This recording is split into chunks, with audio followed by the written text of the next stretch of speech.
He hadn't meant to stay after class. Everyone else had already left. The scrape of chairs, the shuffle of feet, the closing door that left behind the soft hum of fluorescent light. He was halfway to the door when she called his name. Just his first name. No title, no formality. It landed differently in her voice. Lower, slower. She stood by the desk, sliding papers into a neat stack. Her blouse sleeves were rolled to her elbows, revealing thin bracelets that shifted with a soft metallic sound. She wasn't looking at him yet. That somehow made him stay. "You missed the deadline again," she said, not unkindly. "That's the third time." He nodded, eyes on the floor. He could smell the faint trace of her perfume. Something warm, like amber and tea. "I know. I just lost track." When she finally looked up, her gaze caught him too long. It wasn't sharp, not disappointed, just seeing. The kind of look that made his throat tighten, though he couldn't explain why. She sighed and leaned back against the desk. "You're smart enough not to make excuses," she said softly. "So tell me what's really going on." He tried to answer, but words came out uneven. "It's just been a lot lately." Her voice dropped, a fraction quieter. "A lot," she repeated. "That's vague." A flicker of something moved through her eyes. Maybe curiosity, maybe concern. The space between them felt smaller than it was. The hum of the lights grew louder. He stepped forward without meaning to, hands tucked in his jacket pockets. "I can make it up," he said quickly. "If you'll let me." Her eyebrow lifted, not in challenge but thought. "Let you?" she murmured half to herself. The air shifted. It wasn't the words, but the way she said them, half teacher, half something else. "You'll have to stay longer," she added after a pause. "If you want to fix this." He almost laughed. "You mean detention?" She smiled then, the corner of her mouth curving slightly, the kind of smile that said she didn't mind the question. "Not detention, just different grading conditions." His pulse tripped at that. He didn't know what she meant. Not really. But her tone had softened, and her hand brushed the papers again, slow enough that his eyes followed. The silence stretched. She noticed him watching. Her lips parted, but no words came out. Instead, she glanced toward the window where the late sun had turned the classroom gold, and the dust motes floated like tiny sparks. He said, "I can stay," came out too quickly, almost too sure. Her eyes found him again. "You don't even know what I'm asking." He shook his head. "Doesn't matter." Something flickered across her face. Something that might have been surprise or warning. Her voice was barely a whisper now.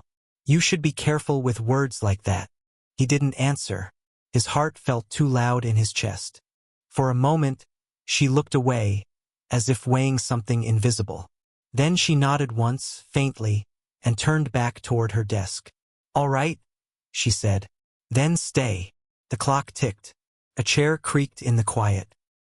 He could see her reflection faintly in the window, her shoulders tense, her hand gripping the edge of the table. He took a step closer, not touching her, not speaking, just standing there, waiting for whatever this meant. And then, a knock at the door. She froze, her hand stilled mid-motion. Neither of them moved. The handle turned. The knock came from a student returning for a forgotten notebook. The door opened, a quick apology, then shut again. The sound faded, but something between them didn't. She didn't look at him right away. Just stood there, fingertips pressed against the edge of her desk as though grounding herself. Then she exhaled and gave a faint laugh, short, almost nervous. "I suppose that ruins the moment," she said. He wasn't sure which moment she meant. The silence before the knock, or the one still hanging there now. "I should go," he said quietly. She nodded, but her eyes didn't move from his face. "Probably," she said. Then after a beat, "But you won't." He smiled, unsure if she was teasing or warning. Maybe both. The next time they spoke, it was raining. She was in her office, a soft cardigan pulled over her shoulders, reading glasses slipping down her nose. The smell of paper and coffee filled the small room. He'd come to ask about an essay, but it wasn't really about that. "You're persistent," she said, looking up from the page. You said I could make it up. She removed her glasses, pinching the bridge of her nose. That's not the part one meant. He sat down across from her. The rain tapped steadily against the window. You mean, I keep showing up? Her lips curved. Something like that. He hesitated, then asked, Do you want me to stop? She didn't answer right away. Her gaze drifted past him, somewhere near the wall. I'm not sure what I want, she said finally. Her voice sounded tired. Not from the day, but from the kind of exhaustion that sits under the skin. He noticed the faint lines at the corners of her eyes, the way she rubbed her wrist absently as if it ached. Were you always this serious? She asked, breaking the quiet. He shrugged. Depends who you ask. Girlfriend, she said. He laughed softly. None lately. She smiled at that, but it didn't reach her eyes. Smart, she said. Relationships at your age. They burn fast. He looked at her hands. No ring. No mark where one used to be. What about you? The question caught her. A pause, then, I was married. Once. The word was sat heavy in the space between them. He wanted to ask what happened, but her eyes warned him not to. Still, she went on quietly, as if to herself. You learn to keep certain parts of yourself quiet. Too quiet, maybe. She didn't see him reach for the pen that had rolled off her desk. When he handed it back, their fingers brushed. Not long, just enough. She didn't pull away. For a second, the rain seemed to stop. He noticed how close she was, the warmth of her skin, the faint scent of soap and paper and something floral. She looked at him then. Really looked, and whatever wall she'd built around herself slipped. Her voice came low, almost inaudible. You shouldn't stay too long. But she didn't move. Neither did he. The air between them held, fragile, electric. And when she finally turned back to her papers, her hand trembled, just once. Before she steadied it again, it started as something ordinary. She asked him to stay after class again to review the revised essay, she said. The others left one by one until only their voices filled the room, low, careful. He sat across from her, but the space between them felt thinner than before. The late afternoon sun stretched through the blinds, striping light across her desk, her hands, her face. Better, she said, scanning the page. You actually read the material this time. He smiled. Guess I had a good reason to. Her eyes lifted. For a second, neither of them moved. She didn't scold him, didn't laugh either. Just looked. That same quiet, searching look that seemed to undo both of them. She put the paper down. You shouldn't say things like that. Why not? Because, she began, but her voice faded before the sentence could finish. She took off her glasses and set them beside the papers. Because people notice things, even when we don't mean for them to. He leaned forward. Do you think people would care? Yes, she said softly. And so would you. Eventually. The word eventually carried more weight than it should have. He wanted to ask what she meant, what she was protecting him from, but the silence that followed said enough. Outside, footsteps echoed down the hall. She glanced toward the door, tense, until the sound faded. Then she laughed under her breath, shaky. See? That's exactly what I mean. He smiled, trying to steady the moment. So, we just keep pretending this is only about essays? She looked down, then up again, slower this time. I don't know what this is, she said, almost whispering. He reached for the pen she'd been holding, fingers brushing hers, an accident that neither of them corrected. Her breath caught. Don't, she murmured, but she didn't move her hand away. The air thickened. Her eyes flicked to his mouth, then back to his eyes, like she'd realized too late what she'd done. He said her name, quiet, careful. She looked at him, and in that single look, every guarded thing between them came undone. Then her phone buzzed on the desk. The sound sliced through the stillness. She pulled her hand back quickly, turning the phone face down. He saw the edge of a man's name on the screen before she covered it. Her tone shifted. You should go, she said. He didn't move. Who was that? She hesitated, then said, No one. Not anymore. He stood, but neither of them took a step toward the door. He could feel her breath when she spoke next. "You make this harder than it should be," she said, voice trembling just enough to betray her. "Then tell me to stop," he said. Her silence was answer enough. They stood too close now, the faint scent of her perfume, the warmth of her shoulder near his. One more breath and they would have crossed it. But she turned away first, eyes closed for a heartbeat before she opened them again. "Please," she said, barely audible. "Just don't." Still, when he reached for his bag, her fingers brushed his sleeve. A tiny, involuntary touch that said everything she couldn't. And neither of them pretended not to feel it happened on a Thursday evening, long after everyone had gone. The building felt hollow, only the echo of rain against the windows and the hum of the vending machine down the hall. She hadn't planned to stay. Neither had he. But there they were again, caught in the same orbit. He stood by the door, waiting for her to finish writing something on the board. The smell of chalk dust hung faintly in the air. "You've been avoiding me," he said. She stopped mid-word, chalk clattering softly to the tray. "I've been busy." He shook his head. "That's not true." She turned then, arms folded. "What do you want me to say?" "The truth." Her jaw tightened. For a moment, all he heard was the rain. Finally she said, "You're young. You don't understand what this looks like." "That's not what I asked." She exhaled, the kind of sigh that carried weeks of restraint. "If I tell you the truth, it won't help." He stepped closer. "Try me." Her eyes flicked to the floor, then back to him. "You make me forget who's supposed to be responsible here." The sentence hung between them, soft but irreversible. He swallowed. "Then stop pretending you don't feel it." Her voice dropped. "It's not that simple." "Why not?" "Because I've been where you are," she said. "And I know how quickly admiration turns into something else. Something that hurts when it ends." He looked at her, steady. "Maybe I'm not afraid of that." Her expression faltered, a crack of vulnerability she couldn't hide. "You should be," she said. The room felt smaller, the air heavier. She moved past him to close the blinds, her hand brushing his arm by accident. The contact startled them both. "You shouldn't be here," she said again, quieter this time. He didn't move. "But you didn't ask me to leave." The silence stretched, long and uneven. When she turned back, her face softened. Not anger, not resignation, just the quiet ache of someone torn in two.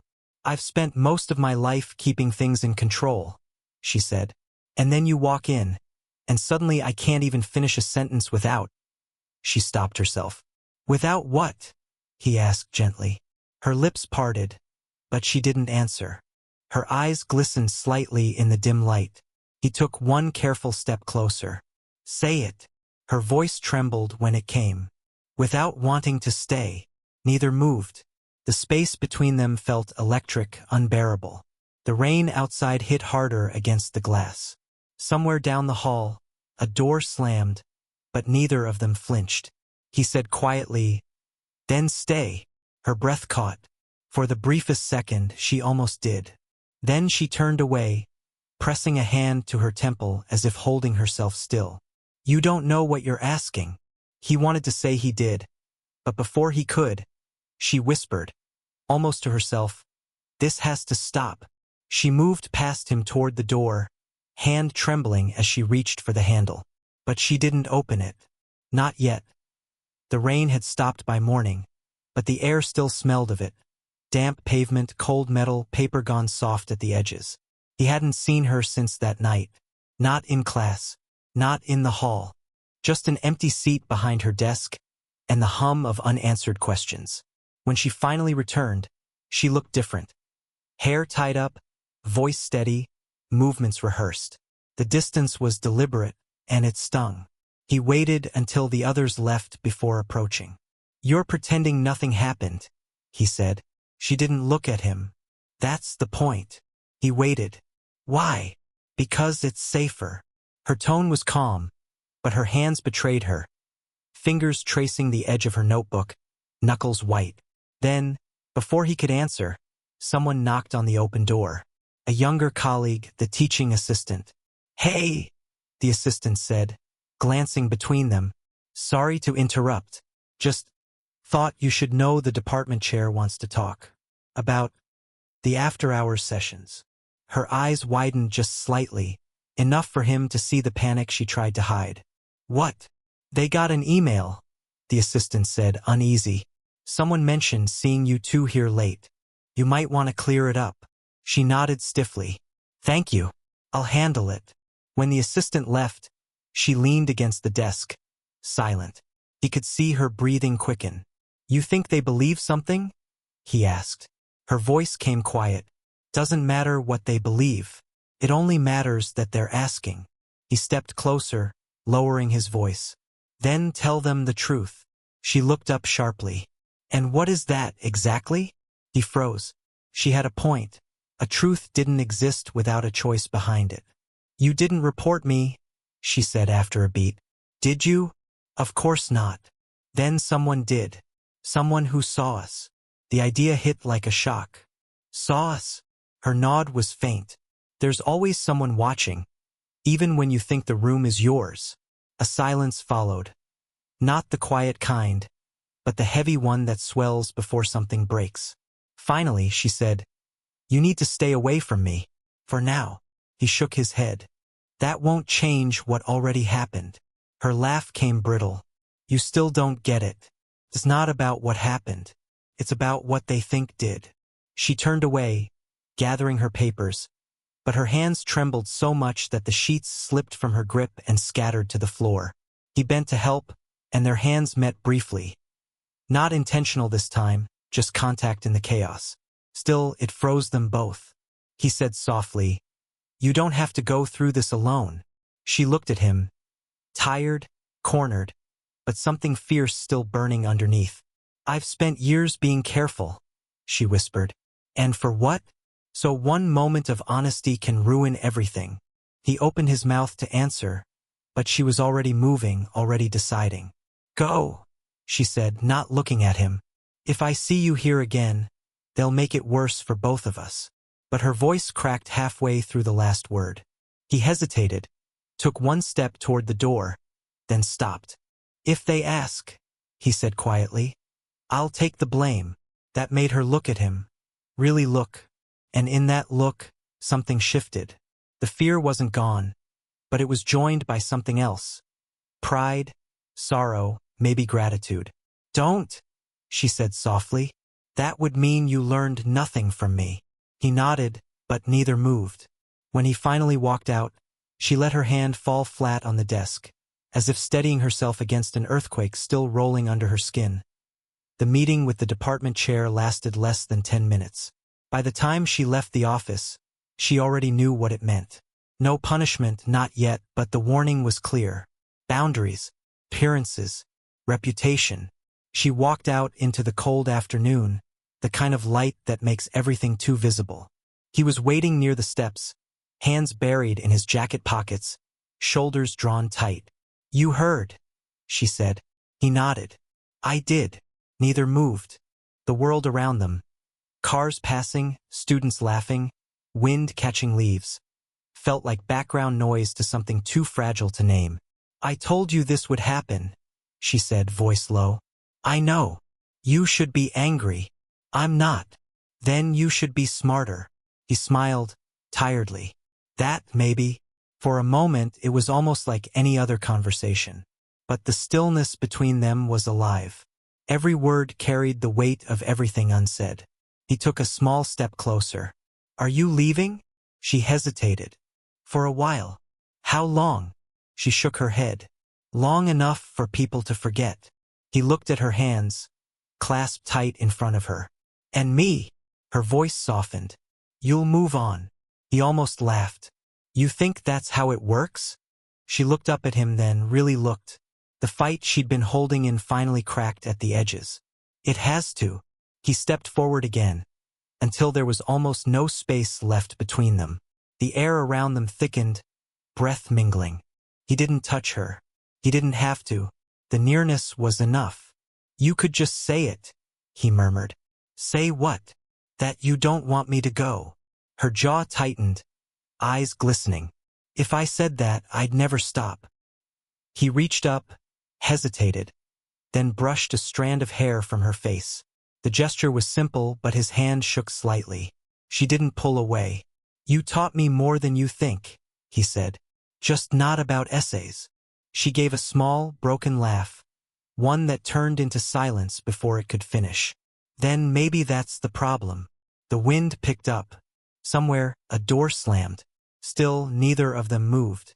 You'll make something of yourself, she said finally, voice trembling but clear. You already are. Don't let me become the reason you don't. He nodded slowly, his throat tight. Then promise me one thing. She waited. When I do, he said, don't pretend you didn't have something to do with it. Her eyes softened. I wouldn't dream of it. For a heartbeat, they stood close enough to feel each other's warmth, both of them leaning towards something neither dared name. Then she stepped back, the space between them opening again like a wound. He wanted to stop her, but she was already walking away. Steady, deliberate, her shadow long against the fading light.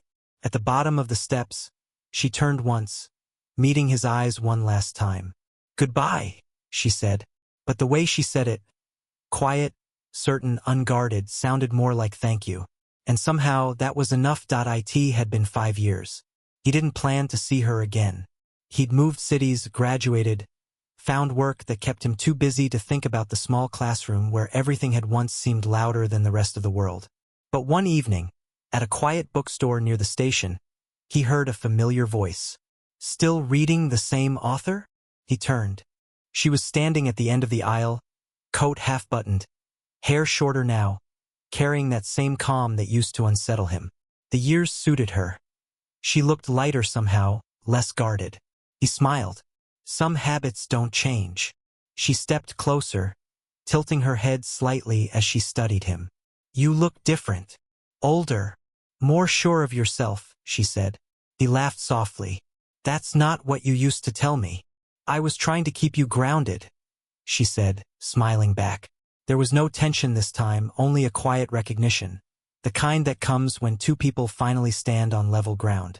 They talked for a while, about work, about books, about the in-between years neither of them had mentioned in too long.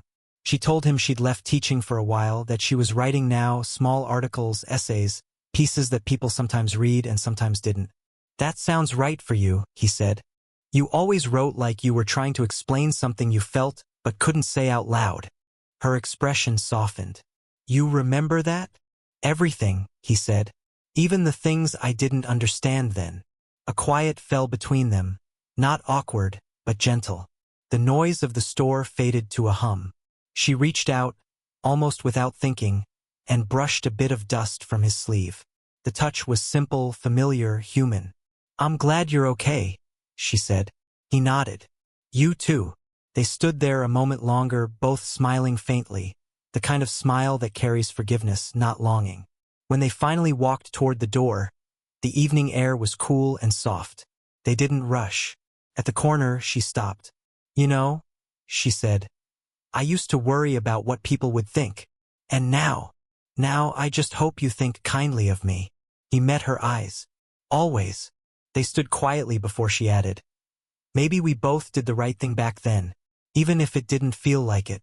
He nodded. We did. A pause, long enough to mean something, short enough to keep moving. Then, before turning away, she reached for his hand and gave it a light squeeze. No words, just a quiet, steady warmth. It wasn't the kind of ending that needed grand gestures.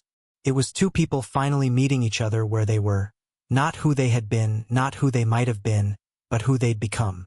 As she walked away, he watched her disappear into the crowd. The ache was gone. What remained was gratitude, the kind that stays with you long after the moment ends. Did you enjoy the story? What kind of stories would you like to hear next?